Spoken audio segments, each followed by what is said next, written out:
Thailand to UK, oh how COVID-19 has changed the landscape.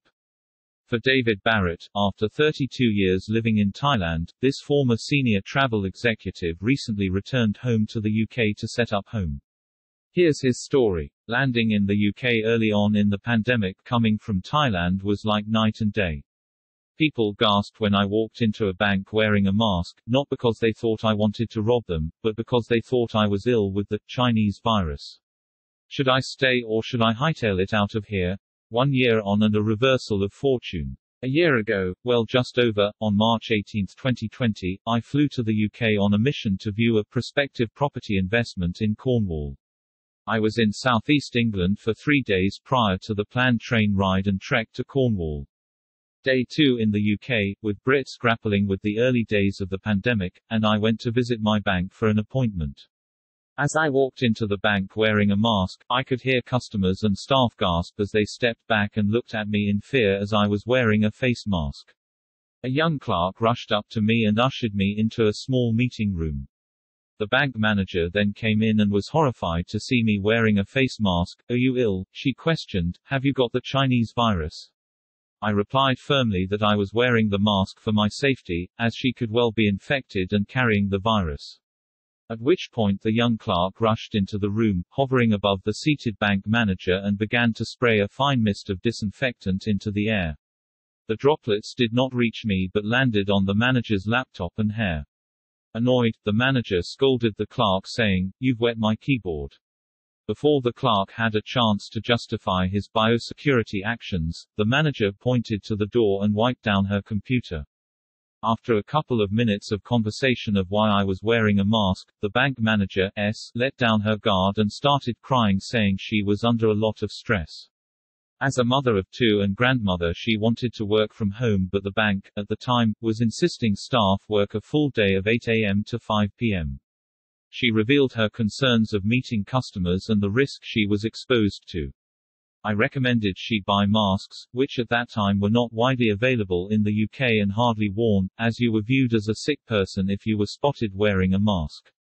I went into Starbucks and presented cash and was surprised that they refused to take or touch payment by cash and demanded contactless payment by card. A new experience for me. I then grabbed a taxi and my driver asked why I was wearing a mask. He thought it was rational to wear protective face gear but commented that he did not know where to buy masks that were safe, as masks and toilet paper came from China and are most likely infected with the virus. A weird 48 hours in the UK. Having left Bangkok, which was mostly masked up, and then arriving to the UK where people wearing face masks were mocked or avoided, it appeared Thailand was ahead of the curve in control on containment of COVID. With jet lag I was still on Thai time, and on day 3 in the UK, I woke up at 2 a.m. and checked my emails and social channels. I saw that Thailand was going into lockdown within 48 hours. Fit to fly certificate, COVID insurance, and other hoops to jump through would be needed to re-enter Thailand. I was online and booked Gulf Air to fly back to Thailand, departing in 8 hours. Cornwall trip was cancelled, and I made a mad dash to Heathrow Airport. It was a little chaotic at the airport, with me and 4th ICE refused at the check-in counter to board the flight as the flight manager insisted. Thailand is now closed to international arrivals without COVID-free certificate and fit-to-fly document from the Royal Thai Embassy.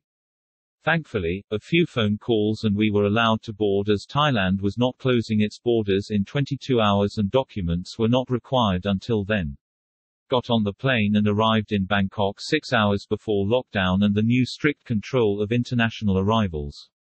I heard the queue at the Royal Thai Embassy the next day stretched along the street with applicants of the fit-to-fly certificate.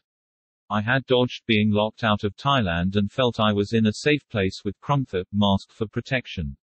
Bangkok was in a good place with being masked up, as many of the city residents, including myself, had been wearing face masks a year before anyone had ever heard of coronavirus. Living in a city with choking air pollution and some days an AQI reaching a stratospheric 150, city officials had been alerting residents to mask up when going outside due to the air pollution. So wearing masks was not alien to Bangkokians. Back in Thailand, I remotely bought the house in Cornwall, unseen, in a town I had never visited. I had done plenty of research and felt very positive with the purchase. Many thought it was sheer madness, but I felt Cornwall's popularity could escalate with Brits on WFH. Working from home allowed employees to be located anywhere of their choice and not stuck in a city office. This newfound freedom or working nomads has driven demand for Cornwall in the past 3 months. Becoming the owner of a 1779-built heritage house needing a fair amount of work on it, I was keen to visit my new home, but decided to delay a return to the UK as Thailand was reportedly one of the 5 safest countries in the world with containment of COVID-19.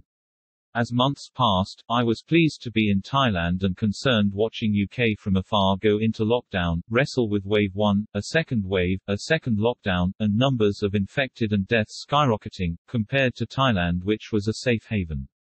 Now 1 year on, I bit the bullet and flew back to the UK. COVID test pre-flight, a collection of documents showing I was fit to fly and had booked COVID tests in the UK on day 2 and day 8 meant I could fly back to the UK. A strange flight experience with biosecurity protocols in place. I got through border control at Heathrow Airport to find a UK that was very different to the kingdom I had fled a year before. Oh, how the tables have tuned. I left Thailand in a bit of a mess with cases of COVID increasing in a new unexpected wave that took officials and citizens by surprise and with widespread shock and alarm, and arrived in the UK with everyone masked up, calm, alert to transmission risk, and emerging from tough lockdown measures. UK 34.5 v Thailand 1. That was the score when I arrived in the UK 13 days ago. The UK has successfully and efficiently vaccinated more than 34 million at-risk people to remove the risk of distressing the National Health System (NHS). Brits have put systems in place, track and trace, lockdown, and masking up to beat the latest wave of infections. And it's worked. As I have arrived back in the UK, there is an air of cautious optimism as UK emerges from firm lockdown measures with restaurants, pubs, and other social businesses reopening in the most recent phase. More relaxation of preventative measures is due in July in time for summer. However, when going into confined spaces such as shops or on public transport, wearing a mask remains a must. Less so when walking outdoors. Sadly, 1 year on and the tables have turned with Thailand now in a pickle with citywide concern over the recent increase in cases and slowness of a vaccination program. Confusion in Thailand dominates. When Thailand was basking in being one of the safest countries in the world, Britain was implementing measures and a world-class vaccination program that has paid off. Possibly money, greed, and politics are at play with Thailand's vaccination rollout, which has delayed a much-needed nationwide program of inoculation. Who wants to travel to a country that has been one of the most popular places to travel and meet, with 40 million visitors a year, when the country is not vaccinated? Those holding a vaccine passport, whatever that will look like, are less likely to choose a country that is way behind in vaccinating its tourism and hospitality frontliners. Oh dear Thailand. 1 year on, and I now feel safe in the UK and have no desire to return to Bangkok given the current state of concern and cases.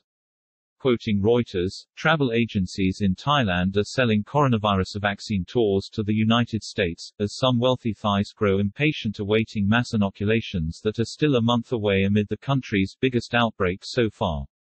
Signing off cautiously in a safer place in Cornwall, while the UK is closely monitoring new strains of the virus and efficacy of the world-leading vaccine program. Thailand, please get your act together, quickly as you're dragging your feet. About the author, David Barrett. David first arrived in Thailand in 1988 having had a successful career in the Lloyd's of London insurance market. He took a life-changing journey to Asia before hitting 30, which landed him in Thailand.